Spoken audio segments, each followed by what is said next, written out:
اللہ الرحمن الرحیم باب کیف کان بدء الوحی الی رسول اللہ صلی اللہ علیہ وسلم وقول اللہ عز وجل انا اوحینا الیک کما اوحینا الی نوح والنبیین من بعدہ۔ باب ہے نبی پاک علیہ الصلاۃ والسلام کی طرف وحی کی ابتدا کیسے ہوئی اور اللہ تبارک و تعالیٰ کے اس قول کے متعلق ہم نے آپ کی طرف وحی کی جیسا کہ ہم نے نوح کی طرف اور ان کے بعد آنے والے انبیاء کی طرف وحی بھیجی۔ بسم اللہ الرحمن الرحیم الحمدللہ نحمده ونستعینه ونستغفره ونؤمن به ونتوکل علیہ ونعوذ باللہ من شرور انفسنا ومن سیئات اعمالنا من یهده اللہ فلا مضل له ومن یضللہ فلا ہادی له ونشهد ان لا الہ الا اللہ وحدہ لا شریک له ونشهد ان سیدنا ومولانا محمدا عبدہ ورسولہ اما بعد قال الامام البخاری رحمہ اللہ باب، یہ باب ہے کیف کان بدء الوحی الی رسول اللہ صلی اللہ علیہ وسلم کہ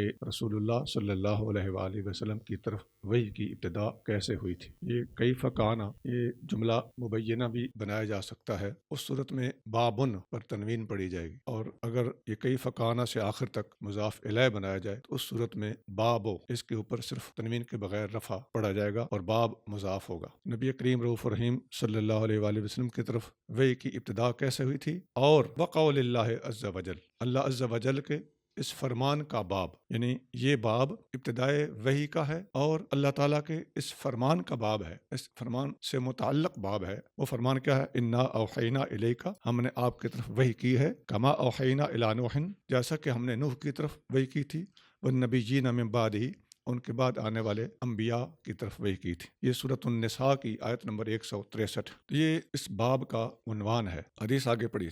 حدثنا الحمیدی قال حدثنا سفیان قال حدثنا يحيى بن سعيد الأنصاري قال أخبرني محمد بن إبراهيم التيمي أنه سمع القمة بن وقاص الليثي يقول سمعت عمر بن الخطاب رضي الله عنه على المنبر يقول سمعت رسول الله صلى الله عليه وسلم يقول إنما الأعمال بالنيات وإنما لامرئ ما نوى فمن كانت هجرته إلى دنيا يصيبها أو إلى امرأة ينكحها فهجرته إلى ما هاجر إليه۔ ہمیں حدیث بیان کی امام حمیدی نے، وہ کہتے ہیں ہمیں حدیث بیان کی سفیان بن عیینہ نے، وہ فرماتے ہیں ہمیں حدیث بیان کی یحییٰ بن سعید انصاری نے، وہ فرماتے ہیں ہمیں حدیث بیان کی محمد بن ابراہیم تیمی نے، انہوں نے علقمہ بن وقاص لیثی کو، یہاں وقاص کو بضرور پڑھنا ہے، آپ نے منصوب پڑھا تھا جی، وقاص لیثی کو کہتے ہوئے سنا کہ میں نے عمر بن خطاب رضی اللہ عنہ کو منبر رسول پر فرماتے ہوئے سنا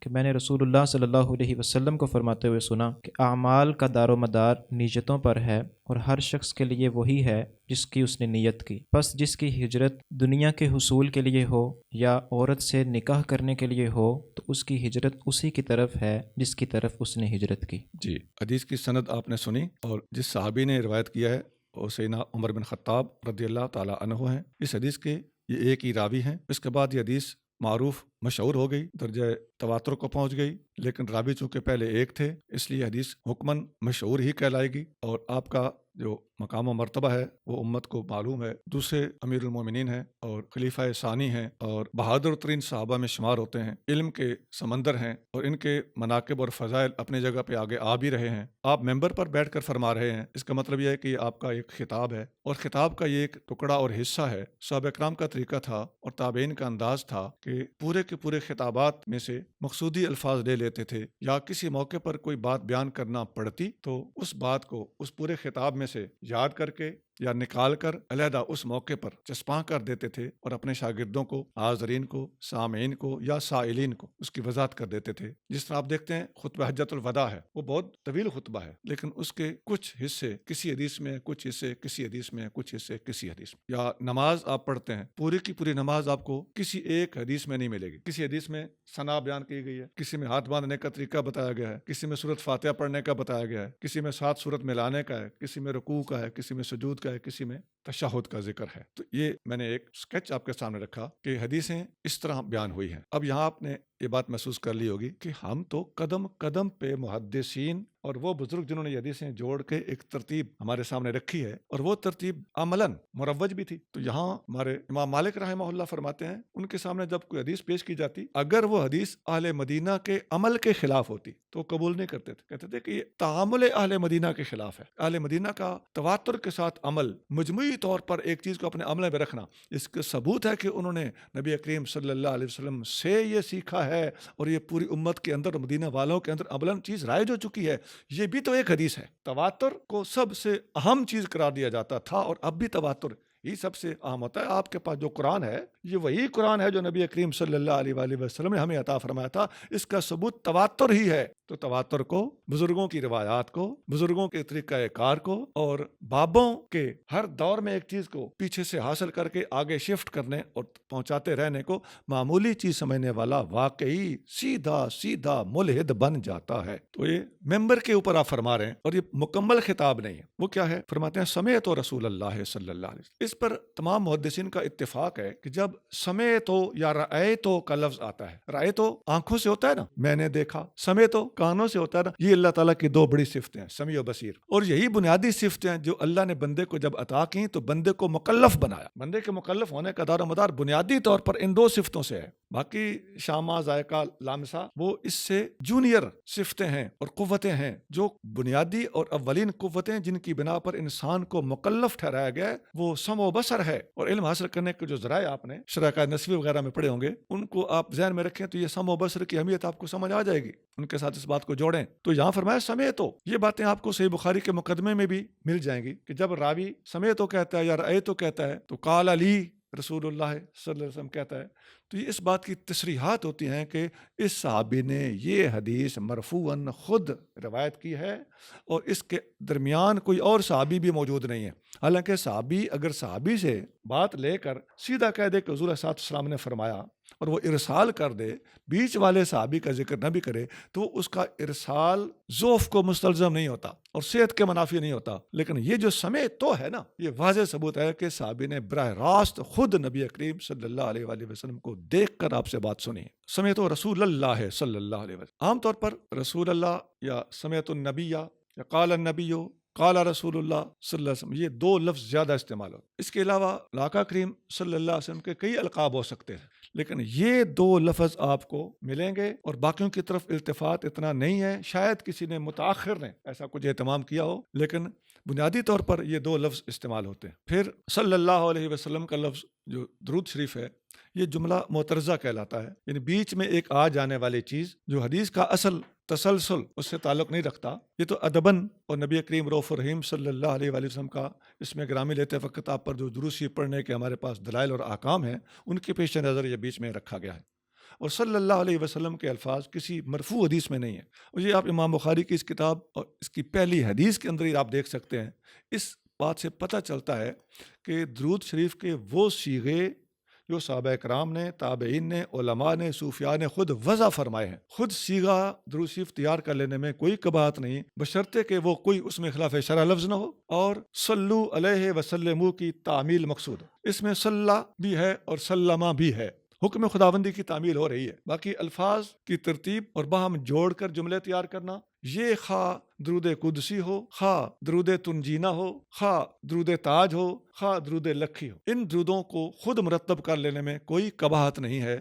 ہاں البتہ افضل وہ درود شریف ہوگا جو مرفوعاً نبی کریم صلی اللہ علیہ وسلم سے منقول ہوا ہو. یہ ہے اعتدال کا راستہ. آقا کا اپنا بتایا ہوا درود شریف بلا شبہ چونکہ اس زبان حق ترجمان سے نکلا ہے، افضل درود شریف وہی ہے جو نبی کریم صلی اللہ علیہ وسلم کی سب سے افضل زبان سے نکلا ہے. اب آپ کو سمجھ آ گئی ہوگی کہ خواہ دلائل الخیرات ہی کیوں نہ ہو اور اس پر بے شمار لوگوں کو اعتراض ہوا کریں، جب اس میں کوئی درود شریف خلاف شرع نہیں ہے، تو یہ صلی اللہ علیہ وسلم کے درود شریف کے ہوتے ہوئے کوئی بھی محقق آدمی کسی طرح کے درود شریف کو از خود تیار کر لینے سے منع نہیں کر سکتا اور ممانعت کا کوئی ثبوت نہیں دے سکتا. تو انما الاعمال بالنیات، انما حصر کے لیے ہوتا ہے، صرف اعمال نیتوں پر ہیں. یہ لفظی ترجمہ ہے، تو نیتوں پر اعمال ہیں مراد دار و مدار ہے. تو یہ بہت بڑا حصر ہے. اور یہ حدیث جو ہے، یہ جو الفاظ ہیں اس کے، یہ دین اسلام کا تیسرا حصہ مانے گئے. دین اسلام کی تعلیمات 3 قسم کی ہیں. نمبر 1 عقائد، نمبر 2 احکام، نمبر 3 اصلاح نیت، اخلاق، ادب، تصوف، اخلاص.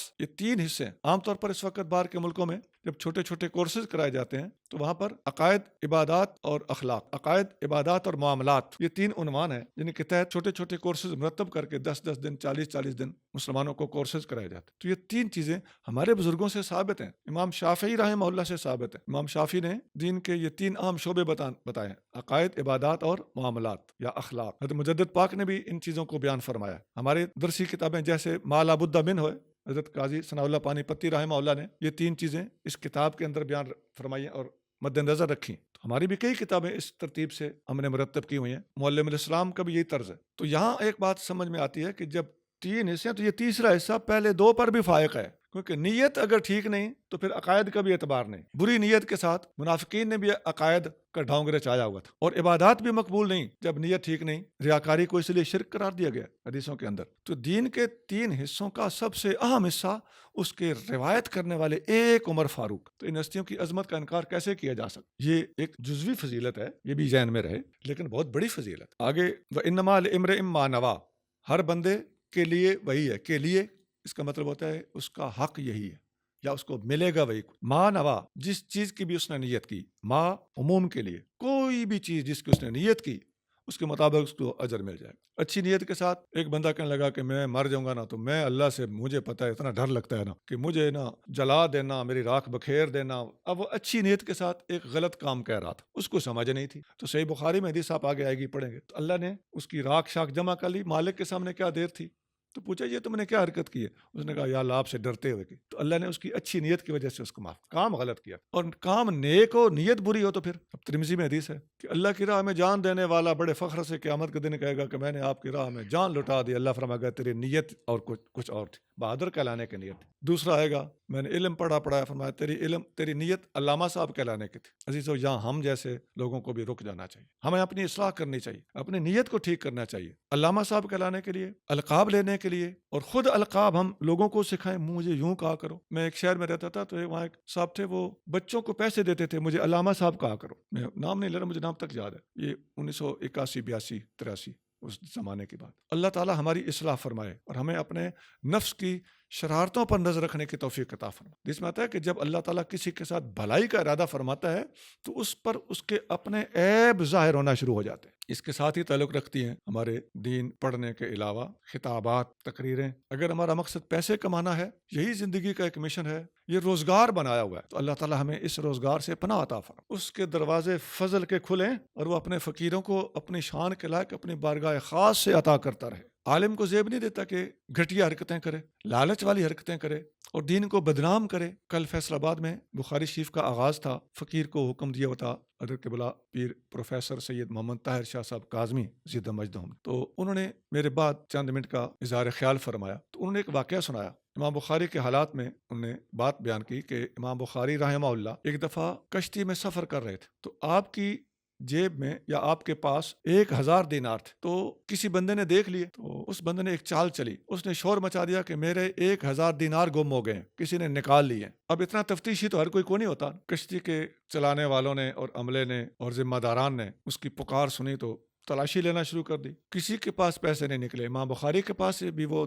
1000 دینار باہر نہیں نکلے، نہیں مل سکے. کشتی کنارے لگی، اتر گئے. امام بخاری اپنے راستے پہ چل نکلے. وہ بندہ امام بخاری کے پیچھے امام بخاری کے ساتھ کان میں منہ رکھ کے کہنے لگا حضرت وہ پیسے آپ کے پاس تھے، کہاں کیے؟ امام بخاری نے فرمایا جب تم نے شور مچایا تو وہ پیسے میں نے سمندر میں پھینک دیے تھے. تو حضرت مجھے دے دیتے، مجھے مل جاتے تو اس میں آپ کا کیا جا رہا تھا؟ آپ نے تو اپنے کام کے بھی نہیں چھوڑے، ضائع کر دیے. دینار آپ جانتے ہیں سونے کا ہوتا ہے، درہم چاندی کا ہوتا ہے، اور 1000 دینار. امام بخاری رحمہ اللہ نے فرمایا اگر وہ پیسے میرے پاس مل جاتے تو میرا دین بدنام ہوتا. مجھے لوگ امام بخاری کہتے ہیں اور میری شخصیت کا بدنام ہونا اسلام کی بدنامی تھی. میں نے اسلام کی چادر کو داغدار ہونے سے بچانے کے لیے 1000 دینار ضائع کرنا گوارا کر لیا ہے، لیکن اسلام کی طرف اٹھتی ہوئی انگلی کو میں نے کاٹ کے رکھ دیا. عزیزو، یہ جذبہ ہم میں ہونا چاہیے. انشاءاللہ ہوگا نا. غیرت مند بن کے جانا ہے. پیسہ کوئی چیز نہیں، پتہ نہیں امام بخاری کو اللہ نے اس کے بعد کتنا نوازا ہوگا. اب 2 حصے حدیث کے متن کے آپ نے دیکھ لیے. اعمال کا دار و مدار نیتوں پر ہے. ہمارے لیے یہی کافی تھا. آگے کیا فرمایا؟ اسی کی شرح میں اگلے الفاظ ہیں وَإِنَّمَا لِامْرِئٍ مَا نَوَىٰ، مفہوماً بالکل وہی بات، ہر بندے کے لیے وہی کچھ ہے جس کی اس نے نیت کی۔ فمن کانت ہجرتہ الی دنیا یصیبھا، تو جس کی ہجرت دنیا کی طرف ہوئی تاکہ اسے پا لے، حاصل کر لے، او الی امرأۃ، یا کسی عورت کی طرف ہوئی، ینکحھا، اس کے ساتھ تاکہ اس کے ساتھ نکاح کرے، فہجرتہ الی ما ہاجر الیہ، تو اس کی ہجرت ادھر ہی ہوئی جس کی طرف ہجرت اس نے کی تھی کا مطلب جو اس کی نیت تھی۔ یہ جس شخصیت کے ہجرت کرنے اور کسی خاتون کی خاطر ہجرت کرنے کے پیش نظر نبی کریم صلی اللہ علیہ وآلہ وسلم نے یہ حدیث ارشاد فرمائی ہے، ان کا نام دنیا کی کسی کتاب میں نہیں ملتا۔ ہاں مہاجر ام قیس یہ لفظ ملتا ہے، کوئی خاتون ام قیس تھیں کوئی جن کی خاطر وہ ہجرت کی گئی تھی، لیکن ہجرت کرنے والے کا نام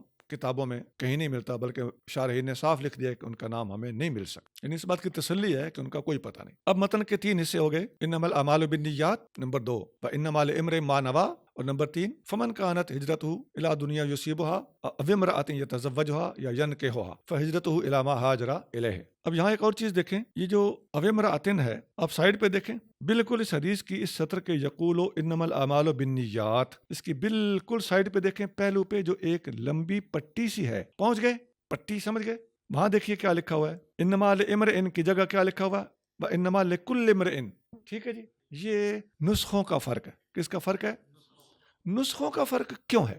اس لیے کہ امام بخاری لکھاتے تھے، شاگرد لکھتے تھے، وہی امام اعظم ابو حنیفہ کی طرح، اور کسی شاگرد نے لکل امرئ لکھا اور کسی نے لکل کا لفظ ضروری نہ سمجھا، کیونکہ اس کے بغیر بھی بات وہی ہے، امرئ کے نیچے تنوین آئے نا تو یہ لکل کو خود بخود مستلزم ہوتی، تو کسی نے لکل لکھ دیا، کسی نے نہ لکھا۔ یہ میں آپ کو اس لیے بتا رہا ہوں کہ تاکہ آپ کو بخاری شریف کو پڑھنے کا طریقہ سمجھ آ جائے۔ یہ سائٹ پہ کیا لکھا ہوتا ہے اس سے پریشان نہیں ہونا، یہ بہت بڑی خدمت ہے جو سائٹ پہ کی گئی، اور پوری دنیا میں صحیح بخاری ہو یا کوئی بھی حدیث کی کتاب ہو، اس کے چھاپنے کا یہ انداز عرب ممالک میں بھی اس وقت نہیں ہے، یہ پاکستان کے اندر ہی ہے۔ اور پاکستان کی چھپی بخاری ہم نے اسی لیے آپ لوگوں کو پیغام دیا تھا کہ پاکستان کی چھپی کتاب آپ نے لانی ہے، باہر کی نہیں۔ اسی طرح اس کے اوپر کیا لکھا ہوا ہے، او امرأۃ یتزوجھا، ادھر متن میں کیا ہے، ینکحھا، یا ہے یتزوجھا، کہ ایک روایت میں ینکحھا ہے اور ایک روایت میں یتزوجھا ہے، دونوں کا معنی ایک ہی ہے کہ نہیں؟ یہ بالکل ایسے سمجھ لیں جیسے قرآن شریف کی مختلف قراتیں ہوتی۔ یہ حاشیے کو کنسلٹ کرنے کا طریقہ ہے جو ہو سکتا ہے میں دوران تدریس جگہ جگہ آپ کو باور کراتا رہوں، میں خود اس سے مستفید ہوتا ہوں۔ اور یہاں یہ بات سمجھ لیں کہ بین السطور جو حاشیہ ہوتا ہے نا، انتہائی کارآمد اور مفید حاشیہ ہوتا ہے۔ وہ خوش قسمت ہے طالب علم جو بین السطور اور اس پٹی کے اوپر دیے گئے حاشیے اور جو حمائل کی شکل میں سائڈوں پہ حاشیہ ہے، اس کے مکمل قوائف کو اور طریقہ ترتیب کو سمجھ کر بخاری کا متن سمجھے، آپ کو بڑی سے بڑی شروع سے بھی یہ چیز بے نیاز کر دے گی۔ بعض اوقات ہو سکتا ہے کہ کہیں کوئی نقطہ عقدہ نہ کھل رہا ہو تو آپ کو مختلف شروع دیکھنا پڑے، ایسا ہمارے ساتھ بھی ہوتا ہے اور ہوا ہے، لیکن اتنا سارا کافی ہے۔ میں نے بڑے بڑے محدثین کو بخاری مسلم پڑھاتے ہوئے دیکھا ہے، جب وہ پڑھاتے ہیں تو میں حیران ہوتا تھا کہ ہمارے اساتذہ کہاں سے پڑھ کے آئے، اتنی زبردست شرح بیان کی ہے، لیکن جب میں دیکھتا تو وہ ساری باتیں تقریباً کم و بیش ساری باتیں حاشیے پہ ہوتی تھی۔ یہ جو حاشیے ہیں نا، ان کے ہمارے اوپر بڑے احسانات ہیں۔ آپ یقین کریں کہ ان کے کمالات دیکھ کر، ان کی شروع دیکھ کر جب یہ حدیث ہمارے ذہن میں سمجھا کے رکھ دیتے ہیں نا، تو دل چاہتا ہے کہ اسی وقت ہاتھ اٹھا کے ان کے لیے خصوصی دعائیں بلندی درجات کی جائے۔ کبھی اپنے سے پہلے بزرگوں کا مقابلہ نہ کرنا، کبھی اپنے آپ کو ان سے بڑا نہ سمجھنا، کبھی ان کی سبکی کا ذہن میں وہم و خیال بھی نہ لانا۔ آپ اپنے زمانے کے اعتبار سے جو دن کی خدمت کر رہے ہیں سو کر رہے ہیں، خدا کی قسم یہ سب ان کی دی ہوئی خیرات ہے جو اس وقت ہمارے پاس ہے۔ ان کے کتابوں سے اپنی کتابوں کے موازنے، ان کے ترجموں سے اپنے ترجموں کے موازنے، یہ بے ادبیوں اور بدتمیزیوں کے دروازے کھولنے والی باتیں۔ حضرت ابو درداء رضی اللہ تعالیٰ عنہ فرماتے ہیں، وما نحن لولا کلمات العلماء، اگر علماء کے کلمات و الفاظ نہ ہو تو ہم چیز کیا ہے؟ یہ صحابی کہہ رہے ہیں، صحابی اپنے سے سینئر صحابہ کو یہ اعزاز دے رہا رضی اللہ تعالیٰ عنہم۔ خیر، یہ اس کتاب کے بارے میں جو اس کے بین السطور اور یہ حاشیہ، اور اب اوپر کا حاشیہ دیکھیں، یہ جو نمبر 1 2 3 4 ہوتا ہے نا، تو یہ آپ کو کتاب کے حاشیے میں ساری چیزیں ملیں گی، اور نیچے ایک خاص قسم کا حاشیہ ہے جو فارسی کے انداز میں ہے، وہ بھی اس کے اینڈ پہ دیا ہوا ہے، اسماء الرجال سے فوراً اوپر دیکھیں نا 4 سطریں 5، تو یہ بھی حاشیے کی ایک قسم ہے۔ اس کے نیچے اسماء الرجال، ذرا ان کی زیادہ ڈیٹیل اور تفصیل ہے، اور یہ حمیدی کیوں ہیں، یہ قرشی کیوں ہیں، یہ لیسی کیوں ہیں، یہ اتنی سی بات کرتے ہیں۔ اس کے نیچے آپ دیکھیں ایک عنوان ہے حل اللغات، لغات کو حل کرنا، تو بخاری کے اندر جو آنے والے مشکل الفاظ ہیں ان کو یہاں پر حل کیا گیا۔ اس سے نیچے دیکھیں حاشیہ سندھی، یہ محمد سندھی ہیں رحمہ اللہ، ان کا حاشیہ ہے۔ تو یہ اس بخاری کو سمجھنے کے لیے مختلف چیزیں ہیں بین السطور 1، اس پٹی کے اندر حاشیہ جو مختلف قراتوں پر مشتمل ہے 2، اوپر 1 2 3 4 والے حاشیے 3، نیچے یہ فارسی انداز کے حواشی 4، اسمار رجال 5، حل لغات 6 اور حاشیہ سندھی 7۔ یہ 7 اعتبارات سے صحیح بخاری کو حل کیا گیا ہے، اور یہ علم کی بہت بڑی خدمت ہے، اور ان چیزوں سے آپ مانوس ہوں اور ان سے آگاہ رہیں اور ان سے مستفید ہوتے ہیں۔ جب آپ یہ چیزیں ذہن میں رکھیں گے، اس میں عین ممکن ہے کہ آپ پڑھائی کے دوران میری بھی ہیلپ کریں۔ آپ استاد کی ہیلپ کرتے وقت یا استاد کو کوئی بات بتاتے وقت جھجکے نہیں۔ وہ استاد نہیں ہے جو اپنی اصلاح کو قبول نہ کرے۔ اپنے کسی شاگرد نے آپ کو توجہ دلائی ہے تو آپ اس پہ ناراض ہو جائیں، یہ کسی بھی استاد کا نہایت نفس پرستی پر مبنی رویہ ہوتا ہے۔ اور شاگرد کو بھی پتہ ہونا چاہیے کہ آخر انسان ہے، توجہ نہ گئی ہوگی، لیکن اتنی چھوٹی سی بات کہ استاد صاحب ناراض نہ ہو جائیں، آپ اتنی بڑی علمی بات سے اس وجہ سے اتنی سی وجہ سے محروم رہیں، یا اس کا مطالعہ نہ کریں یا آگاہ نہ کریں، آپس میں ڈسکس نہ کریں، اور استاد صاحب اتنے تنگ نظر ہوں۔ کوئی شاگرد اکثر ہم نے دیکھا ہے کہ غیر مخلص نہیں ہوتا، وہ دین پڑھنا چاہتا ہے، سمجھنا چاہتا ہے، تو اس کا مطمئن ہونا بہت لازم ہوتا ہے۔ تو اس بات سے آپ نے پریشان نہیں ہونا۔ میں جانتا ہوں کہ آپ جو گھر بار چھوڑ کے اس جنگل میں آ کے بیٹھے ہیں، آپ کے اخلاص میں مجھے اتنا بھی شک نہیں۔ اللہ تعالیٰ ہم سب کی مدد فرمائے اور ہمیں صحیح معنی میں علم پڑھنے کی اور سمجھنے سمجھانے کی توفیق عطا فرمائے۔ اب تک آپ نے ایک حدیث اختصار کے ساتھ پڑھی۔ اچھا، اب ایک اور پہلو ہے جو اس موقع پہ بیان کرنا ضروری ہے، وہ یہ ہے کہ امام بخاری نے ابھی جو میں نے بتایا کہ پہلی کتاب کتاب الایمان ہے، ایسا ہی تھا نا، لیکن یہ کتاب بخاری کا آغاز کتاب سے نہیں باب سے ہو رہا ہے۔ دھیان دیں اس بات پہ، کتاب کے اندر باب ہوتے ہیں، ابواب ہوتے ہیں، اور کتاب الایمان ابھی آگے ہے، اور پہلی 7 حدیثیں کتاب الایمان سے پہلے بیان کر دی گئی ہیں، اور یہ کتاب کے تحت نہیں باب کے تحت ہے۔ اس کی کیا وجہ ہے آپ خود میرا خیال ہے کہ سمجھ جائیں گے، تھوڑا سا غور کریں تو جواب آپ کو آ جائے گا کہ کتاب الایمان سے کتابوں کا اور کتب کا آغاز کرنے سے پہلے امام بخاری رحمہ اللہ نے کتب کی قیود سے آزاد رکھتے ہوئے وحی کے آغاز اور ابتدا کو وہ شان دی ہے، ایمانیات ہی کیوں نہ ہوں، ان ساری کی ساری کا دار و مدار کس پر ہے؟ وحی خداوندی۔ اس لیے وحی کو جدا گانا شان دی، اور وحی کا باب باندھ کر اس کے اندر سب سے پہلی حدیث کون سی رکھی؟ انما الاعمال بالنیات۔ اس کی کیا وجہ ہے؟ تاکہ پورے کے پورے علم پڑھنے پڑھانے کا دار و مدار پہلے بتا دیا جائے، تاکہ ہر طالب علم اس بحر بے کراں میں داخل ہونے سے پہلے اور اس کے اندر جھانکنے سے پہلے اپنی اصلاح نیت کر لے، نیت کو درست کر لے۔ اور امام بخاری اپنی بھی نیت کو ظاہر کر رہے ہیں کہ میں نے یہ کتاب اللہ کی رضا کے لیے لکھی ہے، میری نیت دنیا حاصل کرنا نہیں تھی، شہرت حاصل کرنا نہیں تھی، پیسہ کمانا نہیں تھی، محدث کہلانا نہیں تھی، اور رئیس المحدثین اور امام المحدثین کہلانا میری نیت نہیں ہے۔ بعد والے ہم جو بھی کہتے رہیں، امام بخاری رحمۃ اللہ علیہ کی نیت اسی پہلی حدیث سے ظاہر ہے کہ امام بخاری کے اخلاص میں کسی قسم کا کوئی شک نہیں ہے۔ ایک بات یاد رکھنا، ہمیں علماء کے بارے میں، مشائخ کے بارے میں، اپنے سے پہلے بزرگوں کے بارے میں، بلکہ اپنے معاصرین کے بارے میں بھی حسن ظن کا حکم ہے یا بدگمانی کا؟ حسن ظن واجب ہے، اور دین اسلام کے مخالفین اور اہل سنت کے مخالفین تمام مبتدعین کو ہم قدم قدم پہ یہ چوری کرتا ہوا پکڑ کے دکھا سکتے ہیں کہ یہ بزرگوں کی نیت میں شک کر رہے ہوتے۔ صحابہ کرام کی نیت میں شک ہی کیا گیا، جس کی بنا پر تمام کے تمام ملحدین کے سوالات اور اعتراضات اٹھے ہیں نا، یا روافظ کے، ایک ہی چیز ہے، یہ سب نیت کے شک کی وجہ سے۔ جو لوگ خود تقیہ کرتے ہیں وہ دوسروں کی نیتوں میں شک کرتے ہیں، اور دوسرے بھی کون؟ جن کی گرد کو بھی یہ نہیں پہنچ سکتے۔ اس بات کو آپ اچھی طرح نوٹ کر لیں، پوری امت نوٹ کر لے کہ ان کے ذہن میں صرف اور صرف بدگمانی ہوتی ہے۔ ایک بات ہے، اس کے 2 4 5 10 مفہوم ہو سکتے ہیں، یہ اس میں سے وہ مفہوم، بلکہ وہ نبی بنتا ہو تو زبردستی پہنا کے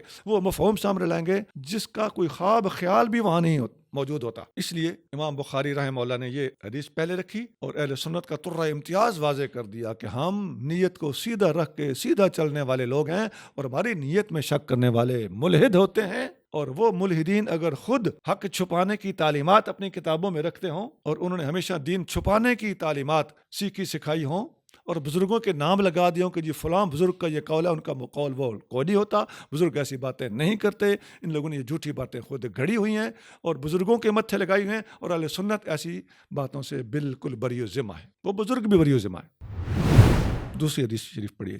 حدثنا عبد الله بن يوسف قال أخبرنا مالك عن هشام بن عروة عن أبيه عن عائشة أم المؤمنين رضي الله عنها أن الحارث بن هشام سأل رسول الله صلى الله عليه وسلم فقال يا رسول الله كيف يأتيك الوحي فقال رسول الله صلى الله عليه وسلم أحيانا يأتيني مثل صلصلة الجرس وهو أشده علي فيبسم عني وقد وعيت عنه ما قال وأحيانا يتمثل لي الملك رجلا فيكلمني فأعي ما يقول قالت عائشة رضي الله عنها ولقد رأيته ينزل عليه الوحي في اليوم الشديد البرد فيبسم عنه وإن جبينه لا يتفسد عرقا. ہمیں حدیث بیان کی عبداللہ بن یوسف نے، وہ فرماتے ہیں ہمیں خبر دی امام مالک نے ہشام بن عروہ سے روایت کرتے ہوئے، وہ اپنے والد عروہ بن زبیر سے روایت کرتے ہیں، وہ روایت کرتے ہیں حضرت عائشہ صدیقہ ام المؤمنین رضی اللہ عنہا سے، حارث بن ہشام انہوں نے رسول اللہ صلی اللہ علیہ وسلم سے سوال کیا، پوچھا یا رسول اللہ صلی اللہ علیہ وسلم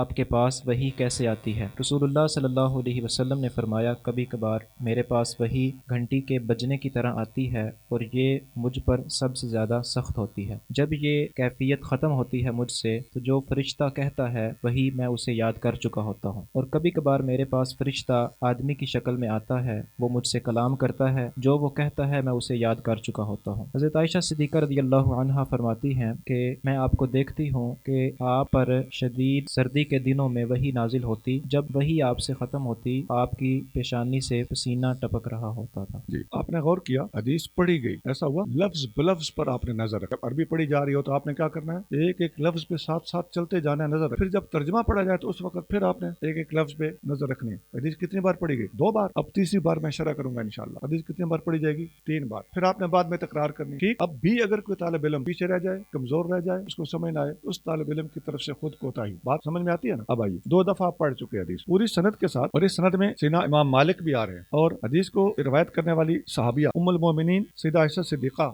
رضی اللہ تعالی عنہا ہے. مناقب صحابہ میں ان کا ذکر خیر بھی آئے گا. ایک صحابی حارث بن ہشام رضی اللہ تعالی عنہ، یہ ابو جہل کے بھائی ہیں. حارث بن ہشام رضی اللہ تعالی عنہ، انہوں نے رسول اللہ صلی اللہ علیہ وسلم، اچھا یہ اخو ابی جہل لابویہ ہے، نیچے بین السطور لکھا ہوا ہے، اس سے مانوس ہو جائے کہ بین السطور بڑے کام کی چیز نہیں ہے. یہ حارث بن ہشام ابو جہل کے ماں باپ میں سے سگے بھائی ہیں. لابویہ کا مطلب کیا ہے؟ ماں باپ میں سے سگے. تو اسلم یوم الفتح وحسن اسلامہ، یہ فتح مکہ کے دن مسلمان ہوئے اور ان کا اسلام حسن پا گیا، ٹھیک ہو گیا، درست رہا. سمجھے بات کی؟ دیکھو یہ بین السطور بات تھوڑے سے لفظ میں کتنی بھاری بات، اس لیے میں نے عرض کیا تھا بیٹا یہ بین السطور سے مانوس ہو جائے، اس کے اندر بڑی بڑی اطلاعات ہوتی ہیں. انہوں نے رسول اللہ صلی اللہ علیہ وسلم سے سوال کیا. یہ سوال کرنا صحابہ کرام کا بڑا محتاط طریقہ تھا، بچ بچا کے، ضرورت اور سخت مجبوری میں آپ سوال کرتے تھے. پہلے سوالات زیادہ ہوتے تھے، پھر جب اللہ تعالیٰ جل شانہ نے قرآن کے اندر سوالات کے بارے میں محتاط رہنے کا حکم دیا تو صحابہ کرام سوالات کے سلسلے میں بہت ہی محتاط ہو گئے. میں نے تھوڑا سا بات بتا دی. اس کی ایک الگ تفصیل ہے کہ سوالات کس حد تک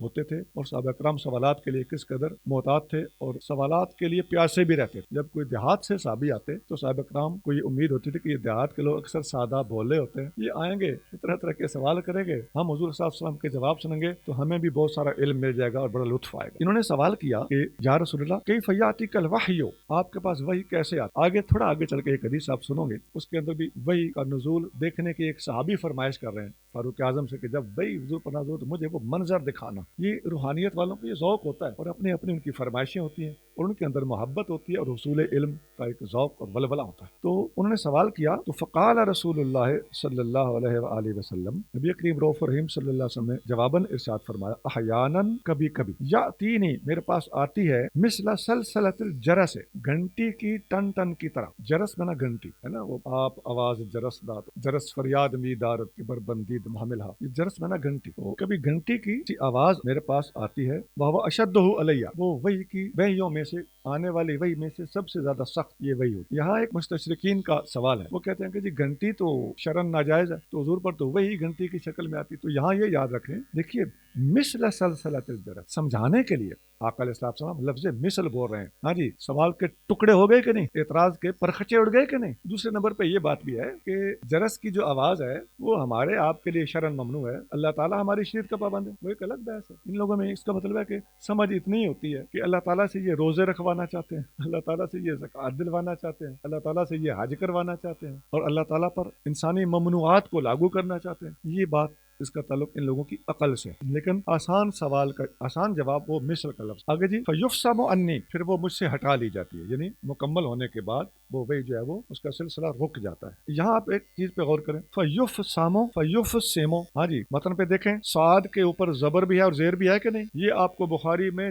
جگہ جگہ نظر آئے، کہیں تینوں کے تینوں اعراب لگے ہوتے ہیں، رفع بھی ہوتا ہے، نصب بھی ہوتا ہے اور جر بھی ہوتا ہے۔ اچھا اس کا مطلب یہ ہوتا ہے کہ یہ دونوں طرح سے پڑھا جا سکتا ہے، دونوں طرح سے۔ اب آپ بخاری بیروت کی چھپی ہوئی ہے وہاں دیکھو گے تو وہاں یہ کام نہیں ہے، یہ اس بخاری کے چھاپے کے اندر یہ کمال ہے۔ وقد وعیت عنہ، میں بھر چکا ہوتا ہوں اس سے کا مطلب فرشتے سے، وہی لانے والے سے، میں وہی کو مکمل طور پر جذب کر چکا ہوتا ہوں، حاصل کر چکا ہوتا ہوں، اپنے قلب کو لبریز کر چکا ہوں، بھر چکا ہوں۔ ما قالا، جو وہ کہہ رہا ہوتا ہے، جو اس نے کہا ہوتا ہے۔ اور دوسرا طریقہ فرمایا احیانا، کبھی کبھی یتمثل لی الملک، کبھی کبھی میرے لیے فرشتہ متشکل ہو جاتا ہے، صورت بن کے آتا ہے، متمثل ہو کر آتا ہے، رجلن، ایک آدمی کی شکل میں، ایک آدمی بن کر، رجلن منصوب ہے جس کی شکل میں وہ فرشتہ آتا ہے، فیکلمنی، پھر وہ مجھ سے بات کرتا ہے، فاعی ما یقول، میں بھر لیتا ہوں جو وہ کہتا ہے یا جو اس نے کہا۔ یہاں تک مرفوع الفاظ ختم ہو گئے۔ قالت عائشہ تو رضی اللہ عنہا، ام المومنین عائشہ صدیقہ رضی اللہ تعالی عنہا نے فرمایا، ولقد رأیتہ، میں نے رسول اللہ صلی اللہ علیہ وسلم کو دیکھا،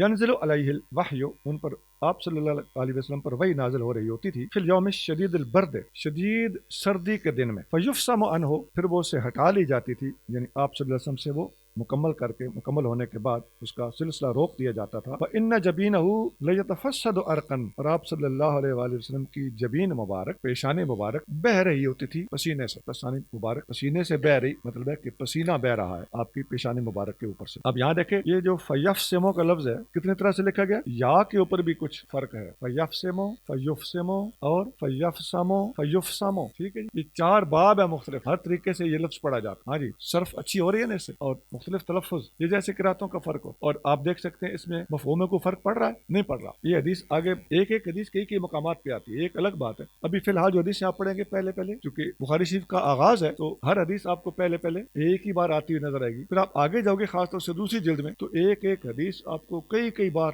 نظر آئے گی، بلکہ ایک حدیث ایسی ہے بخاری میں جو 35 مقامات پر موجود، تھوڑا سا لفظی فرق۔ تو یہ ابھی آپ نے انما الاعمال بالنیات پڑھی نا، تھوڑے لفظی فرق کے ساتھ یہ حدیث بخاری میں 7 مقامات پر موجود ہے۔ کتنے مقامات پر؟ 7 مقامات پر۔ ابھی یہ جو حدیث ہے آپ نے جو ابھی پڑھی ہے یہ بخاری کی حدیث نمبر 2 ہے، سنن نسائی میں النیت فی الوضوء، اس باب میں یہ حدیث موجود ہے، ترمذی میں یہ حدیث 1647 ہے، یعنی یہ ایک حدیث کئی مقامات پر ہے اور کئی کتابوں میں موجود ہے۔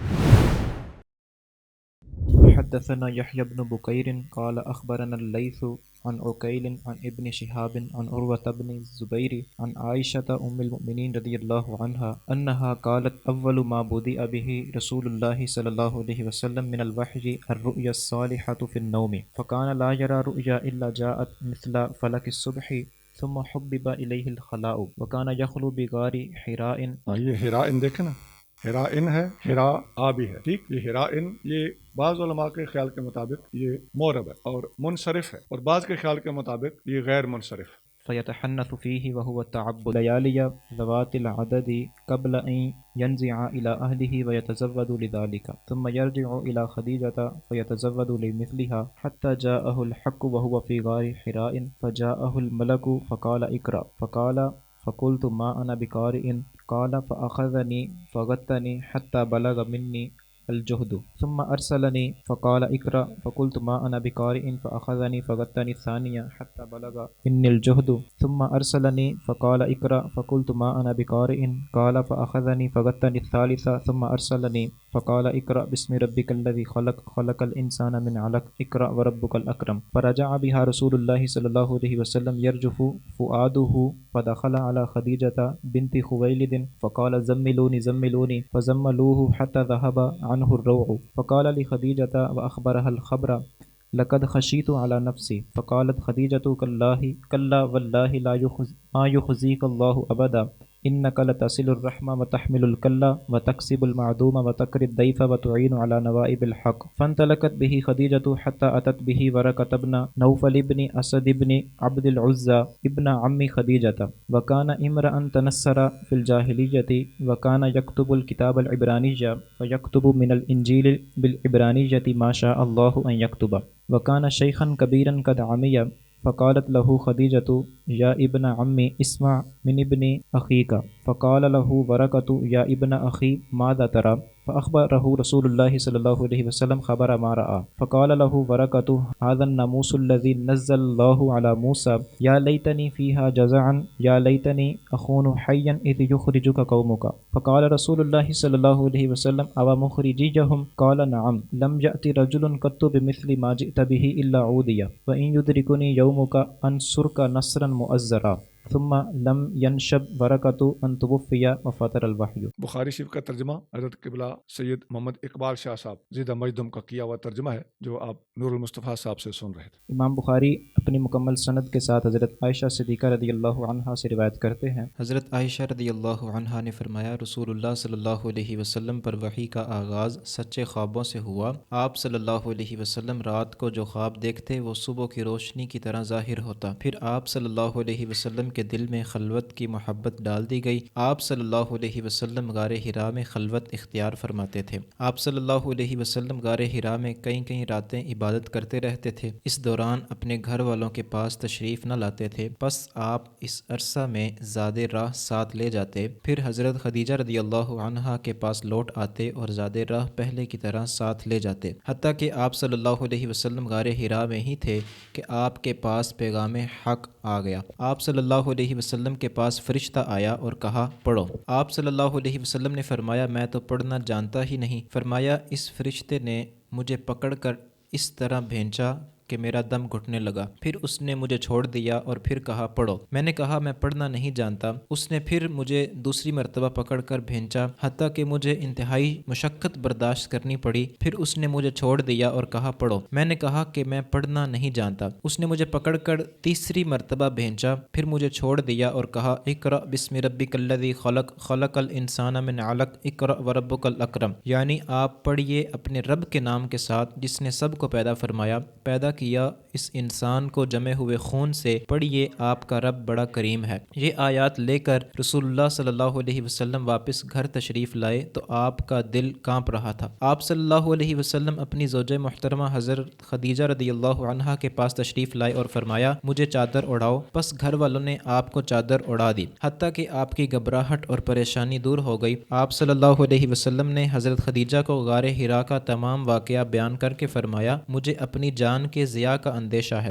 حضرت خدیجہ رضی اللہ عنہا نے کہا اللہ کی قسم ہرگز نہیں، اللہ تعالیٰ آپ کو کبھی رسوا نہیں کرے گا۔ آپ اپنے رشتہ داروں سے حسن سلوک کرتے ہیں، آپ عاجز اور ضعیف لوگوں کی کفالت کا بوجھ اٹھاتے ہیں، ضرورت مند کو عطا فرماتے ہیں، مہمان کی مہمان نوازی کرتے ہیں اور حق کے راستے میں پیش آنے والے مصائب و تکالیف کو دور کرنے میں مدد فرماتے ہیں۔ حضرت خدیجہ رضی اللہ عنہا آپ صلی اللہ علیہ وسلم کو اپنے چچا زاد بھائی ورقہ بن نوفل بن اسد بن عبد العزیٰ کے پاس لے گئیں۔ یہ زمانہ جاہلیت میں نصرانی ہو گیا تھا اور عبرانی کتاب لکھتا تھا اور انجیل کو عبرانی زبان میں لکھتا تھا جتنا کہ اللہ تعالیٰ ان کا لکھنا چاہتا تھا۔ یہ اس وقت بہت بوڑھا ہو چکا تھا اور بینائی بھی ختم ہو چکی تھی۔ حضرت خدیجہ رضی اللہ عنہا نے ورقہ بن نوفل کو کہا اے میرے چچا کے بیٹے اپنے بھتیجے کی بات سنیے۔ ورقہ بن نوفل نے آپ صلی اللہ علیہ وسلم سے کہا اے میرے بھتیجے تم نے کیا دیکھا ہے؟ رسول اللہ صلی اللہ علیہ وسلم نے جو کچھ دیکھا اور سنا تھا سب کچھ بتا دیا۔ ورقہ نے کہا یہی وہ رازدان ہے جو اللہ تعالیٰ نے موسیٰ علیہ السلام پر اتارا تھا۔ کاش میں آپ کے اعلان نبوت کے زمانے میں طاقتور جوان ہوتا، کاش میں اس وقت زندہ ہوتا جب آپ کی قوم آپ کو اپنے وطن سے نکال دے گی۔ رسول اللہ صلی اللہ علیہ وسلم نے فرمایا کیا وہ مجھے نکال دیں گے؟ ورقہ بن نوفل نے کہا ہاں، کوئی شخص بھی آپ کے پیغام ہدایت جیسا پیغام لے کر نہیں آیا مگر اس سے دشمنی کی گئی۔ اگر مجھے آپ کے اخراج کا دن میسر آیا تو میں آپ کی بھرپور مدد کروں گا۔ پھر کچھ عرصہ بعد ورقہ بن نوفل کا انتقال ہو گیا۔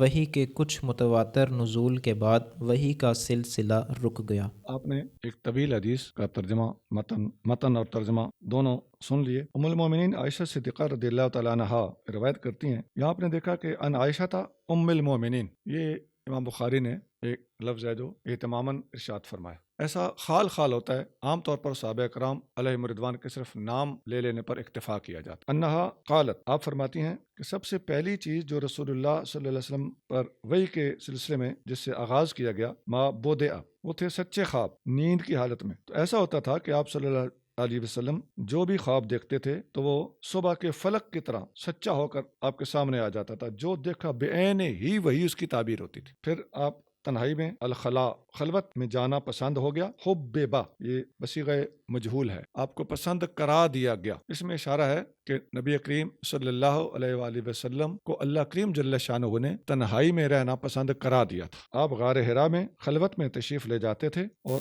فیتحنس فیہ، آپ وہاں جا کر عبادت کیا کرتے تھے۔ اب یہ تحنس کیا ہے؟ اس کی شرح میں ہے کہ وہ تعبد اللیالی، یہ چند راتوں کا ذوات العدد، عدد والی چند راتوں کی عبادت کو تحنس کہتے ہیں۔ چند راتیں مسلسل عبادت میں مشغول ہو جانا، اس کو ایک ہی لفظ سے اگر تعبیر کرنا ہو تو اسے تحنس کہا جاتا ہے۔ قبل ان ینزیا الی اہلی، اس سے پہلے کہ آپ اپنے گھر کی طرف، گھر والوں کی طرف واپس پہنچتے۔ تو ینزیا کا معنی نیچے دیکھیں کیا لکھا ہوا ہے، یرجع۔ اچھا، یتزود لذالک، آپ اس تعبد، ذالک کی جو اشارہ یہ تعبد کی طرف جا رہا ہے، آپ اس تعبد کے لیے دوبارہ زاد راہ لے لیتے تو پھر واپس ثم یرجع الی خدیجہ، پھر حضرت خدیجہ الکبریٰ رضی اللہ تعالیٰ عنہ کے پاس جب آپ آتے تو دوبارہ زاد راہ لیتے، لمثلھا، اسی طرح کا جو پہلے لیا تھا، حتیٰ کہ آپ کے پاس حق آ گیا۔ ترجمے میں آپ نے پڑھا پیغام حق آ گیا، نہیں، پیغام حق آ گیا۔ وہ پیغام کا لفظ بریکٹ میں مجرور ہے، حق سے مراد پیغام حق۔ تو آپ اس وقت غار حرا میں موجود تھے، آپ کے پاس فرشتہ آیا اور فرشتے نے پہلا سوال کیا، اقرا، پڑھیے۔ تو فقلت ما انا بقارئ،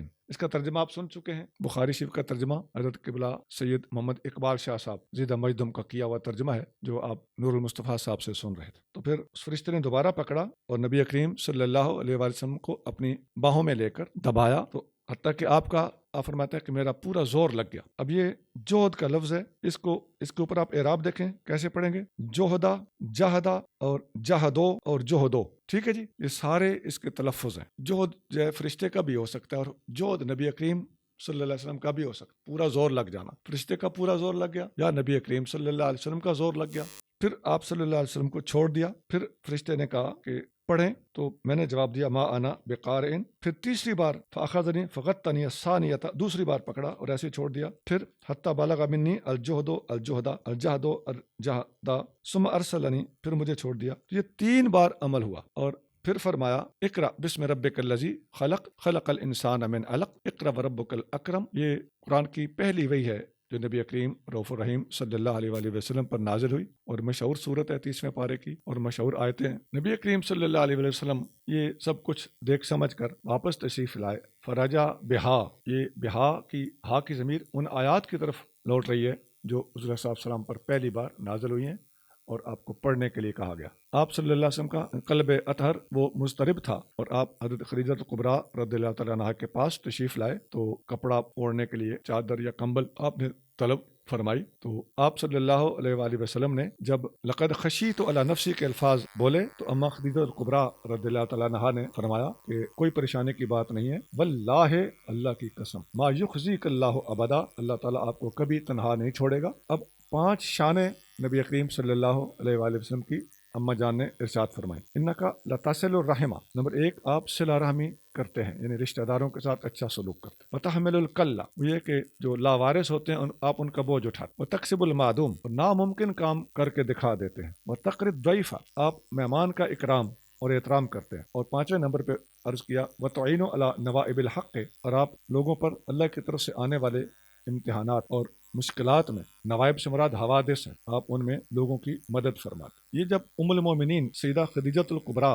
رضی اللہ تعالیٰ عنہا نے آقا کریم صلی اللہ علیہ وسلم سے بات عرض کی، تو پھر مزید آپ کو اپنے چچا زاد بھائی حضرت ورقہ بن نوفل ان کے پاس آپ لے گئیں۔ تو یہ وہ ہستی تھے وکان امرأن تنصر فی الجاہلیت، جو شرک سے بیزار ہو کر جاہلیت کے زمانے میں عیسائی مذہب کو اختیار کر چکے تھے۔ اس زمانے میں یہی مذہب حق ہوا کرتا تھا، تو وہ کتاب کو یعنی انجیل کو عبرانی زبان میں لکھا کرتے تھے، تو جو اللہ کو منظور ہوتا وہ عبرانی زبان میں اس کا ترجمہ کرتے تھے۔ یہ ضعیف العمر بزرگ تھے اور آخری عمر میں نابینا ہو چکے تھے۔ سیدہ خدیجہ الکبریٰ رضی اللہ تعالیٰ عنہا نے ان سے فرمایا کہ اے میرے چچا کے بیٹے، اپنے بتیجے کی بات سنیں. نبی کریم رؤوف رحیم صلی اللہ علیہ وآلہ وسلم خاندانی اعتبار سے ان کے بتیجے بنتے تھے، دور کے رشتے کے اعتبار سے. تو حضرت ورقہ نے پوچھا اے میرے بتیجے کیا دیکھتے ہو؟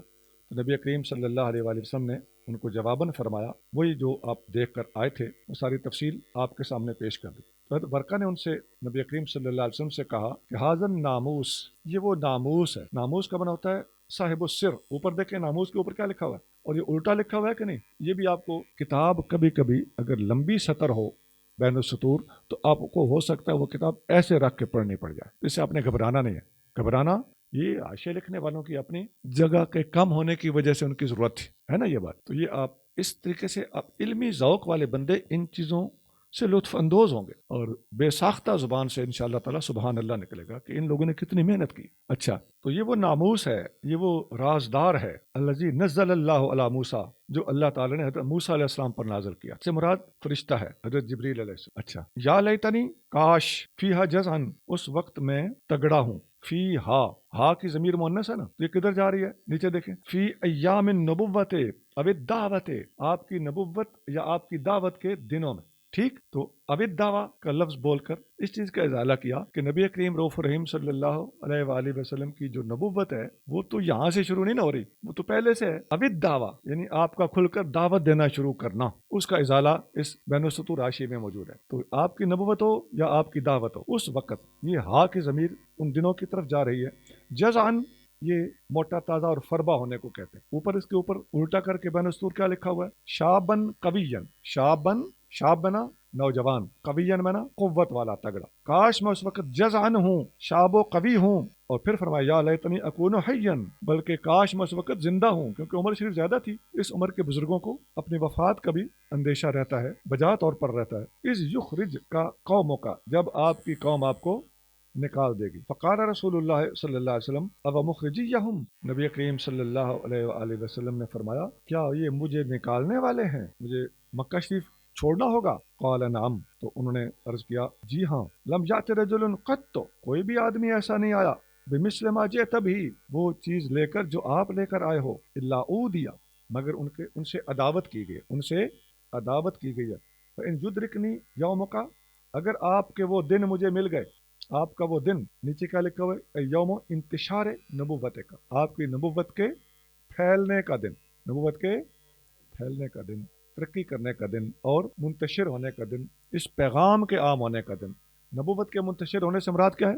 نبوت کا پیغام منتشر. ٹھیک ہے جی، جیسا کہ آپ پیچھے پڑھ کے آ رہے ہیں، آپ کے پاس حق آ گیا تو کیا آ گیا؟ پیغام حق آ گیا. اچھا، انصرک نصرا مؤزرا، میں آپ کی مدد کروں گا مضبوط مدد. مؤزر اظہار کہتے ہیں تہبند، اور معذر تہبند کے مضبوط باندھے ہوئے تہبند کی طرح میں آپ کی زبردست مدد کروں.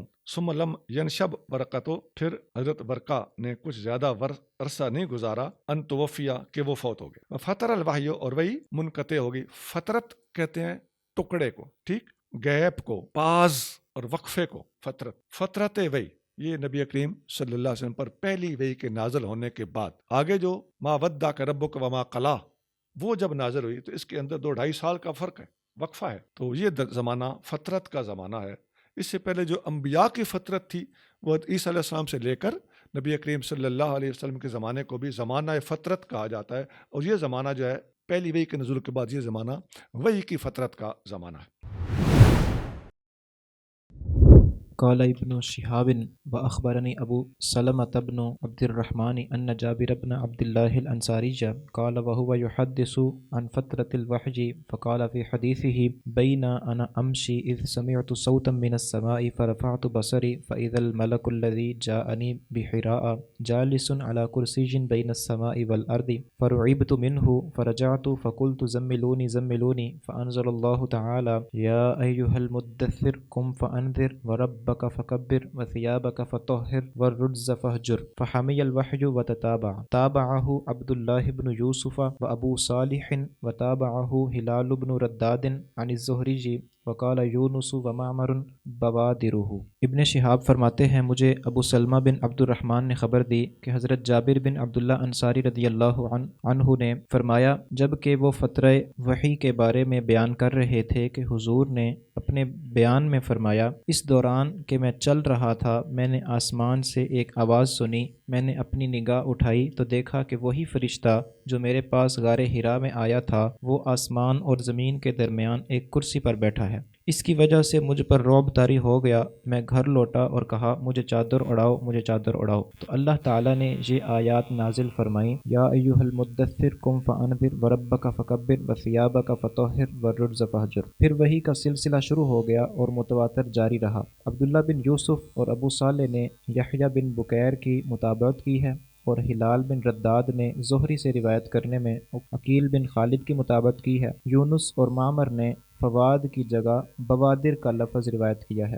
اس سے مراد وہ گوشت ہے جو کندھے اور گردن کے درمیان ہوتا ہے اور یہ انسان کی گھبراہٹ اور پریشانی کی وجہ سے پریشانی کے وقت حرکت کرتا ہے۔ یہ گوشت ہوتا ہے اور پریشانی کے وقت حرکت کرتا ہے، یہ الفاظ متن میں موجود نہیں ہے، ٹھیک ہے، یہ ترجمہ کرنے والے نے خود بیان فرمائے ہیں، اللہ ان کو اجر عطا فرمائے۔ اب یہ ابن شہاب زہری یہ تابعی ہیں، ان سے اگلے الفاظ شروع ہوتے ہیں، وہ یہ ہے کہ نبی کریم صلی اللہ علیہ وآلہ وسلم نے وحی کی فترت یعنی پاز اس کے بارے میں جب ارشاد فرمایا تو اپنے اس حدیث میں یہ بھی ارشاد فرمایا جب میں چل رہا تھا، یہ کچھ عرصے کے بعد کی بات، فترت جب ختم ہوئی تو اس وقت سمعت صوتاً من السماء، میں نے آسمان سے ایک آواز سنی، میں نے اپنی بصر یعنی اپنی نگاہ مبارک فرمایا، میں اٹھایا تو ایک فرشتہ تھا، یہ وہی فرشتہ تھا جو غار حرا میں میرے پاس آیا تھا، وہ ایک کرسی پر بیٹھا ہوا تھا جو آسمان اور زمین کے درمیان تھی، اور فرعبت منہ، میں اس سے مرعوب ہوا، فرجعت، پھر میں پلٹا تو میں نے آ کے کہا کہ زملونی زملونی۔ اس وقت اللہ تعالیٰ جل شانہ نے یہ آیت نازل فرمائی، اے مدثر،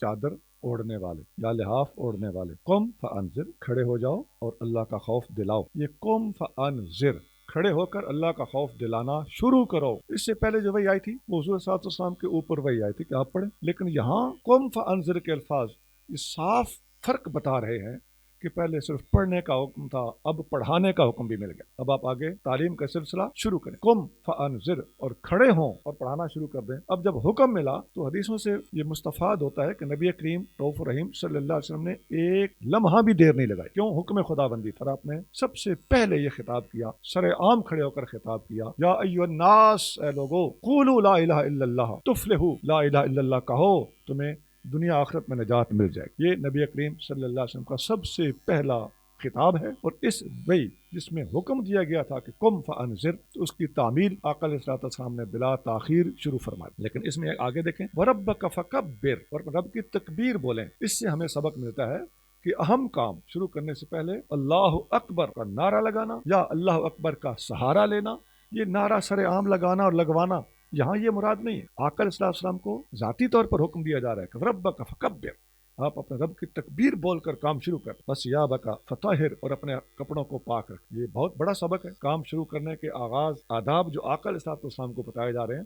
اب اس میں کپڑے صاف رکھیے، دین کی تبلیغ کا کام کرنا ہے، امت کو دعوت دینی ہے اور اتنی بڑی ذمہ داری سنبھالنی ہے، تو آپ کی اپنی ذات کے اندر تکبیر خداوندی بھی ہونی چاہیے اور کپڑوں کی طہارت بھی ہونی چاہیے۔ آقا علیہ السلام کے کپڑے پہلے بھی پاک صاف، وہ ایک الگ بحث ہے، پہلے بھی صاف ہوتے تھے، لیکن جو اس وقت اللہ نے اپنے محبوب کو آداب تبلیغ سکھائے ہیں وہ ہمارے لیے مشعل راہ ہیں اور آئینہ کردار ہے۔ والرجز فہجر، اور آقا ناپاکی سے پہلے ہی دور تھے تو فرمایا کہ ناپاکی سے روٹھ جائیں، ہجرت کر لیں۔ فحامی الوحی، پھر وہی حامیہ اس کا مطلب لفظی معنی ہے پھر وہی تپ گئے، یعنی مسلسل آنا شروع ہو گئی۔ وتتابع، اور تتابع یعنی مسلسل پے در پے آنا شروع ہو گئی۔ اب اس میں جو اگلے الفاظ ہیں نا مختلف، اس کو فلاں راوی نے بھی بیان کیا ہے اور فلاں راوی نے بھی بیان کیا ہے، اور یونس اور معمر نے بوادرہ کہا ہے۔ یہ بوادرہ، اوپر آپ لفظ دیکھیں، یہ جن کے پاس میرے والا چھاپا ہے نا، اس کی صفحہ نمبر 3 کی سطر نمبر 2 ہے، 2 نمبر سطر کے سینٹر میں لفظ ہے یرجف فؤادہ، پہنچ گئے، فؤادہ، آپ کا قلب اطہر لرز رہا تھا، ٹھیک۔ اب یہ ایک راوی جو ہیں وہ یوں کہہ رہے ہیں کہ وہ فؤادہ کی جگہ پہ لفظ کون سا استعمال کر رہے ہیں؟ بوادرہ۔ اب سمجھ آ گئی؟ اب یہ امام بخاری نے وضاحت نہیں کی، یہ بخاری پڑھنے پڑھانے والے، حاشیہ لکھنے والے، ترجمہ کرنے والوں کی اللہ کی دی مہارت ہے کہ وہ اس بات کو کیسا تعلیق کرتے ہیں، اور ہم جیسے اجمی اور ناسمجھ لوگ ان بزرگوں کی توضیحات کے کس قدر محتاج ہیں. عام طالب علم سر پکڑ کے بیٹھا رہے گا کہ یہ کیا ہے. تو یہ فوادو کی جگہ بوادرو، بوادر کہتے ہیں کندھے اور گردن کے درمیان کا گوشت. یہ جائے اس پہ لرزہ تھا تو یہ فواد کی جگہ پہ بوادر کا لفظ. حدثنا موسى بن إسماعيل قال أخبرنا أبو عوانة قال حدثنا موسى بن أبي عائشة قال حدثنا سعيد بن جبير عن ابن عباس رضي الله عنهما في قوله تعالى لا تحرك به لسانك لتعجل به قال كان رسول الله صلى الله عليه وسلم يعالج من التنزيل شدة وكان مما يحرك شفتيه فقال ابن عباس رضي الله عنهما فأنا أحركهما لك كما قال كان رسول الله صلى الله عليه وسلم يحركهما وقال سعيد أنا أحركهما كما رأيت ابن عباس رضي الله عنه يحركهما فحرك شفتيه فأنزل الله تعالى لا تحرك به لسانك لتعجل به إن علينا جمعه وقرآنه قال جمعه لك صدرك وتقرأه فإذا قرأناه فاتبع قرآنه قال فاستمع له وأنصت ثم إن علينا بيانه ثم إن علينا أن تقرأه فكان رسول الله صلى الله عليه وسلم بعد ذلك إذا أتاه جبرائيل استمع فإذا انطلق جبرائيل فقرأه النبی صلی اللہ علیہ وسلم کما قرأه. حضرت سعید بن جبیر نے حضرت ابن عباس رضی اللہ عنہما سے آیت کریمہ لا تحرک به لسانک لتعجل به، اے حبیب آپ حرکت نہ دیں اپنی زبان کو اس کے ساتھ تاکہ آپ جلدی یاد کر لیں اس کی تفسیر میں روایت کیا ہے کہ حضرت ابن عباس رضی اللہ عنہما نے فرمایا رسول اللہ صلی اللہ علیہ وسلم نزول قرآن کے وقت احساس ذمہ داری کرتے ہوئے انتہائی مشقت اٹھاتے تھے. آپ آیات قرآن کو پڑھتے وقت تیزی سے اپنے ہونٹوں کو حرکت دیتے تھے. حضرت ابن عباس نے فرمایا میں تمہارے لیے اسی طرح ہونٹوں کو حرکت دیتا ہوں جس طرح رسول اللہ صلی اللہ علیہ وسلم ہونٹوں کو حرکت دیتے تھے. اور حضرت سعید بن جبیر نے فرمایا میں تمہارے لیے ہونٹوں کو اسی طرح حرکت دیتا ہوں جس طرح ابن عباس ہونٹوں کو حرکت دیتے تھے. بس آپ نے اپنے ہونٹوں کو حرکت دی. اللہ تعالیٰ نے اپنے محبوب کی مشقت کو دیکھ کر یہ آیات نازل فرمائیں لا تحرک به لسانک لتعجل به ان علینا جمعہ وقرآنہ، یعنی آپ کے سینہ اقدس میں اس قرآن کا جمع کرنا اور اس کا پڑھانا ہمارے ذمہ کرم پر ہے. جب ہم اسے پڑھیں تو آپ اس پڑھے ہوئے کا اتباع کریں، یعنی غور سے سنیں اور خاموش رہیں. ثم ان علینا بیانہ، پھر ہمارے ذمہ ہے اس کو کھول کر بیان کر دینا. پھر آپ کا اس کو پڑھتے رہنا بھی ہمارے ذمہ ہے. ان آیات کے نزول کے بعد جب بھی آپ صلی اللہ علیہ وسلم کے پاس جبرائیل آیات لے کر آتے تو آپ غور سے سنتے. پھر جب جبرائیل چلے جاتے تو نبی کریم صلی اللہ علیہ وسلم اس طرح پڑھتے جس طرح جبرائیل نے پڑھا ہوتا تھا. یہ جو آیتیں ہیں یہ سورۃ قیامت میں سے لی گئی ہیں اور حضرت ابن عباس رضی اللہ تعالیٰ عنہ اس کو روایت کرتے ہیں. اور ابن عباس رضی اللہ تعالیٰ عنہ کے شاگرد ہیں سعید بن جبیر رحمہ اللہ، یہ بڑے جلیل القدر تابعی ہیں. تو ابن عباس نے اللہ تعالیٰ کے اس فرمان کی تفسیر میں بتایا کہ سورت قیامت میں جو یہ الفاظ ہیں کہ اپنی زبان کو حرکت نہ دیں تاکہ قرآن کو جلدی جلدی یاد کر سکیں، اس کے نزول کی وجہ یہ تھی کہ نبی کریم رؤوف رحیم صلی اللہ علیہ وسلم کانا یعالج من التنزیل، وہی جو آپ پر نازل ہوتی تھی اس کے ساتھ اس کو آپ ریسپانس دیتے تھے، آپ اس کے ساتھ جو رویہ اختیار کرتے تھے، اس کا جو معالجہ کرتے تھے، وہ یہ ہوتا تھا کہ شدت کے ساتھ آپ کو اس کو فٹافٹ یاد کرنے کے لیے آپ کوشش فرماتے تھے. تو آپ اپنے ہونٹ مبارک جو تھے ان کو حرکت دیتے تھے تیز تیز تاکہ جلدی سے یاد کر سکوں. تو ابن عباس رضی اللہ عنہ فرماتے ہیں کہ میں تمہیں اے میرے شاگردو اسی طرح ہونٹوں کو حرکت دے کے دکھاتا ہوں جس طرح نبی کریم صلی اللہ علیہ وسلم حرکت دے کے دکھاتے تھے. اب یہ حدیث سعید بن جبیر نے ابن عباس سے لی اور سعید بن جبیر فرماتے ہیں کہ وقال سعید انا احرکہما، میں اپنے دونوں ہونٹوں کو، ہما کی ضمیر کدھر جا رہی ہے؟ دو ہونٹوں کی طرف، میں ان دونوں کو حرکت دیتا ہوں کما رأیت ابن عباس رضی اللہ عنہما یحرکہما، جیسا کہ میں نے ابن عباس رضی اللہ عنہما کو اپنے دونوں ہونٹوں کو حرکت دیتے ہوئے دیکھا ہے. ابن عباس رضی اللہ عنہما یہ تسنیہ کیوں ہے؟ عبداللہ اور عباس دونوں والد گرامی اور ان کے شہزادے، دونوں کا جب اکٹھا ذکر ہوا تو رضی اللہ عنہما کہا گیا. فحرک شفتیہ، تو سعید بن جبیر رضی اللہ تعالیٰ نے اپنے ہونٹوں کو حرکت دے کر اپنے اگلے شاگردوں کو یہ بات سمجھائی. تو فانزل اللہ تعالیٰ، اللہ تعالیٰ جل شانہ نے اس وقت یہ آیت نازل کی. ایسے تیز تیز انہوں نے ایسے تیز حرکت کر کے انہوں نے دکھائی. تو اس وقت اللہ پاک نے یہ آیت نازل کی کہ اپنی زبان مبارک کو جلدی جلدی حرکت نہ دیں تاکہ آپ جلدی یاد کر سکیں. ان علینا جمعہ و قرآن. آپ کو فکر یہی ہے نا کہ قرآن جمع ہونے سے نہ رہ جائے اور پڑھے جانے سے نہ رہ جائے, تو اس کو جمع کرنا بھی ہمارے ذمہ ہے اور اس کی قرات بھی ہمارے ذمہ ہے. اب جمع اور قرات دونوں لفظ اکٹھے دیکھیں نا تو پتہ چلتا ہے کہ قرآن کی ترتیب عین اللہ نے اپنے ذمہ لے لی تھی. اور قال جمعہ لکا صدرکا, یعنی اس کو جمع کرنا, جمعہ لکا آپ کی خاطر, صدرکا یہ مفعول فی ہے اس لیے منصوب ہے, اور اس کا معنی ہے فی صدرے کا. ٹھیک, جب شرح میں آپ فی لگائیں گے تو پھر صدر مجرور ہو جائے گا. آپ کے سینہ مبارک میں اس کو جمع کرنا اللہ کریم نے فرمایا یہ ہماری ذمہ داری ہے. وَتَقْرَأُ, اور آپ قرآن کو پڑھو گے ایسا پڑھنا چاہیے. فَإِذَا قَرَأْنَاهُ, پس جب ہم پڑھ رہے ہوں, ہم نے اس کو پڑھا ہو. قرأناہ پڑھتے تھے جبریل علیہ السلام. اللہ نے فرمایا جب ہم پڑھ رہے ہوں. جبریل کا پڑھنا اللہ نے اپنا پڑھنا قرار دیا ہے, تو بہت سارے مسائل کا اس کے اندر حل پوشیدہ. فَاتَّبِعْ قُرْآنَهُ, تو اس کے پڑھے جانے کی آپ اتباع کریں. ہو کی ضمیر کدھر جا رہی ہے؟ اس کا پڑھے جانا اس کی طرف جا رہی, تو اس کے پڑھے جانے کا آپ اتباع کریں. قالا, تو اللہ کی مراد یہ ہے, یعنی اللہ نے فرمایا ہے, یعنی مفہوم اللہ کا یہ ہے کہ فَاسْتَمِعْ لَهُ, آپ صرف اس کو غور سے سنیں. وَأَنصِتْ, اور خود خاموشی اختیار فرمائیں. ثُمَّ إِنَّ عَلَيْنَا بَيَانًا, پھر بلا شبہ اس کا بیان بھی ہمارے ذمہ ہے. یعنی قرآن کے الفاظ کے معنی اور تفسیر اس کی بھی ذمہ داری گویا اللہ تعالیٰ نے اپنے اوپر لی ہوئی ہے. اور یہ جو قرآن کا بیان اس وقت محفوظ ہے, تو یہ اپنے جگہ پہ بھی آئے گی یہ آیت, لیکن یہ صورت قیامت کے تفسیر میں بھی یہ حدیث دوبارہ آئے گی. تو یہ اللہ نے اپنے ذمہ لیا ہے. اور مستشرقین کے انکار حدیث کا جواب دیتے ہوئے علماء یہی دلیل پیش کرتے ہیں کہ قرآن میں اللہ تعالیٰ نے قرآن کے مفاہیم اور مطالب و معانی کو محفوظ رکھنے کی ذمہ داری اپنے ذمہ لی ہے, تو وہ ہمیں مفہوم بتایا جائے جو حدیث کے علاوہ کہیں اور موجود ہو. یہ آیت گویا حجیت حدیث کی بہت بڑی دلیل ہے. ثم ان علینا, پھر ہمارے ذمہ ہے, ان تقرأہ, کہ آپ اس کو پڑھیں. فقان رسول اللہ صلی اللہ علیہ وسلم, تو اب یہ ہوا کہ آقا کریم صلی اللہ علیہ وسلم اس کے بعد سنتے تھے قرآن شریف کو اور خود اس کو یاد کرنے کی کوشش نہیں کرتے تھے.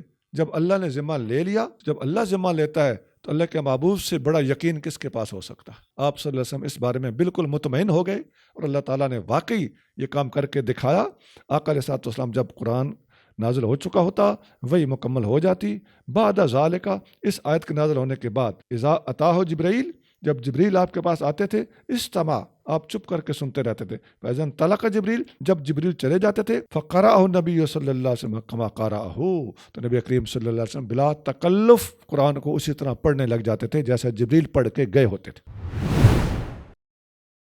حدثنا عبدان قال أخبرنا عبد الله قال أخبرنا يونس عن الزهري وحدثنا بشر بن محمد قال حدثنا عبد الله قال أخبرنا يونس ومعمر نحوه عن الزهري أخبرني عبيد الله ابن عبد الله عن ابن عباس رضي الله عنهما قال كان رسول الله صلى الله عليه وسلم أجود الناس وكان أجود ما يكون في رمضان حين يلقاه جبرائيل وكان يلقاه في كل ليلة من رمضان فيدارسه القرآن فلرسول الله صلى الله عليه وسلم أجود بالخير من الريح المرسلة.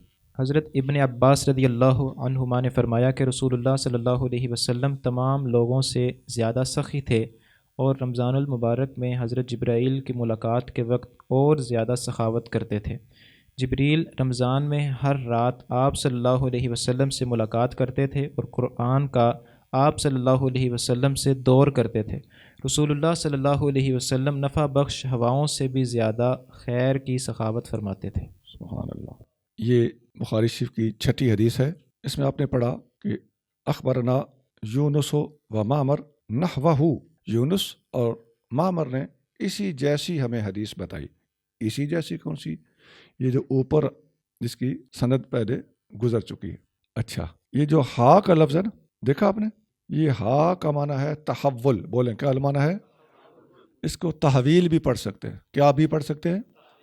تحول یا تحویل. اس کا مطلب ہوتا ہے تبادلہ کرنا, تبدیل ہونا. یہ باہر کے ملکوں میں جو گئے ہیں انہوں نے دیکھا ہوگا کہ جب جہاز بدلنا ہوتا ہے تو وہاں کے عرب اس کو تحول کہہ رہے ہوتے ہیں کہ یہاں آپ نے جہاز بدلنا ہے. آپ نے یہاں سے عرب شریف جانا ہے تو راستے میں دبئی میں جہاز رکا تو جہاز تبدیل بھی ہوا, تو جہاز کی اس تبدیلی کو تحول بولا جاتا ہے یا تحویل بولا جاتا ہے.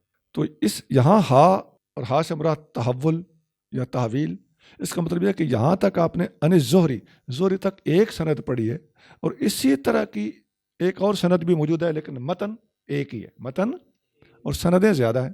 ابن عباس رضی اللہ تعالیٰ عنہ سے یہ 2 سندوں کے ساتھ منقول ہے کہ نبی کریم رؤوف رحیم صلی اللہ علیہ وآلہ وسلم سخی تو بلا شبہ ہی تھے، جواد تھے، لیکن اجود یعنی سخاوت میں سب سے زیادہ آگے نکل جانا وہ رمضان شریف کے مہینے میں ہوتا تھا، جبکہ حضرت جبریل علیہ السلام آپ سے آ کر ملاقات کرتے تھے، اور کان یلقاہ فی کل لیلۃ من رمضان، اور وہ آپ سے رمضان کی ہر رات میں آ کے ملاقات کرتے تھے۔ فیدارسہ القرآن، قرآن آپ کے ساتھ قرآن کا دور کرتے تھے۔ مدارست کا مطلب ہوتا ہے حضور کو سنانا اور حضور سے سننا، اسے ہماری زبان میں ہم دور کہتے ہیں۔ اچھا، تو فلا رسول اللہ صلی اللہ علیہ وسلم، تو ضرور رسول اللہ صلی اللہ علیہ وسلم اجود بالخیر، خیر اور بھلائی کے معاملے میں اور زیادہ ہمت باندھ لیتے تھے، من الريح المرسلۃ، بھیجی ہوئی ہواؤں کی طرح، یعنی آپ صلی اللہ علیہ وآلہ وسلم طوفانی سخاوت کو اختیار فرماتے تھے، اور عبادات کے اندر آپ اور زیادہ قوت اختیار فرما لیتے تھے۔ سبحان ربک رب العزت عما یصفون وسلام علی المرسلین والحمد للہ رب العالمین۔